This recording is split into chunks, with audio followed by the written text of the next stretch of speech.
Ayan guys, so dahil kakahapon, kumuha ako ng mga puso ng saging.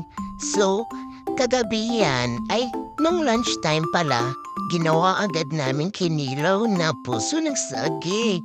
Sobrang napakasarap guys, as in. At merong partner na barol.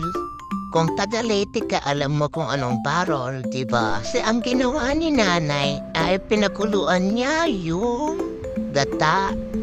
Tapos yun eh, tapos nilagyan ng kalamansi. Habang pinipiga ko yung gata, nilagyan niya ng kalamansi. O, diba guys? Tapos, ayan, inagay na lahat ng ingredients. Luya, sibuyas, at saka kamatis. Tapos, lalagyan mo ng kalamansi.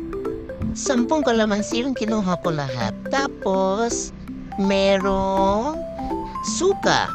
Diba? So, let's eat na, guys!